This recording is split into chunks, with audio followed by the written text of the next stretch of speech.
Salut! Dans le cadre du confinement, j'ai eu envie d'amener un peu la littérature jeunesse dans vos oreilles. Alors j'ai proposé aux auteurs pour ados de nous lire un extrait de leur dernier roman. Certains l'ont fait en audio, vous pouvez les retrouver dans la zone d'écoute de Sophie Lissa, et d'autres l'ont fait en vidéo. Voici pour vos oreilles le projet Confinement.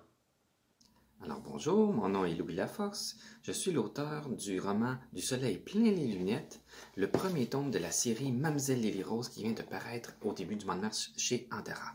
Je vais vous lire aujourd'hui un extrait du chapitre 4. Hier soir, mes parents avaient quelque chose à nous annoncer, à mon frère et à moi.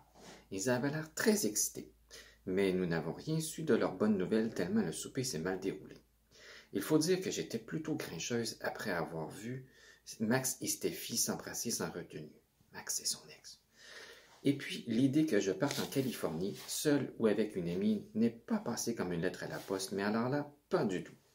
Papa ne voulait rien entendre de mes arguments, et maman répétait inlassablement que c'était impossible, pas durant la semaine de relâche. Moi, il me semble qu'au contraire que c'est la période idéale pour voyager. J'ai tempêté, fracassé une jarre à biscuits, qu'il me faut maintenant remplacer, menacé de partir quand même en catimini et pleurer les dernières provisions de larmes qu'il me restait. Mais ça n'a rien changé.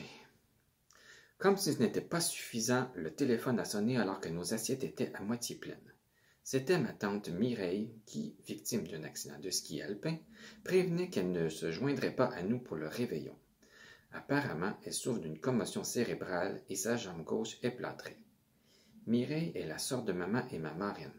Elle habite Toronto et travaille pour le service des communications des Maple Leafs. Comme nous sommes tous partisans des Canadiens dans ma famille, elle évoque rarement son boulot quand nous sommes avec elle. Je n'ai pas d'autres tantes, oncles ni cousins. Papa est enfant unique et Mireille n'a jamais gardé un conjoint assez longtemps pour voir en lui le père potentiel de ses enfants. Sans chum ni marraine, mon Noël promettait donc d'être lugubre. Papa a passé le reste du repas à me lancer des regards compatissants. Mon frère, lui, enchaînait les blagues pathétiques pour me faire rire. Fatigué d'être l'objet de leurs attentions, j'ai rabattu le capuchon de mon chandail sur ma tête. Ça n'a pas plu à ma mère. J'ai demandé qu'on me laisse dans ma bulle, le ton a monté, et j'ai finalement consenti à abaisser mon capuchon. Benjamin a alors soupiré qu'il préférait que je le remette pour lui éviter d'avoir à me contempler. Là, j'ai vu rouge. Ma fourchette est passée à 2 cm de sa tête. Il a aussitôt répliqué en me lançant une poignée de macaroni en pleine figure. Le temps que mes parents interviennent, une véritable bataille de nourriture faisait rage. Il y avait des brocolis dans nos cheveux et des pâtes crémeuses partout autour de nous.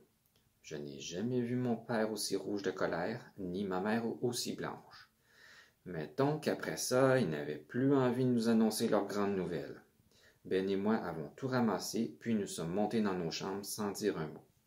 Ça va prendre une éternité avant que nous mangions à nouveau du mac and cheese. Voilà, j'espère que ça vous a plu. Bonne lecture! Pour d'autres extraits, rendez-vous sur Sophie Lissa.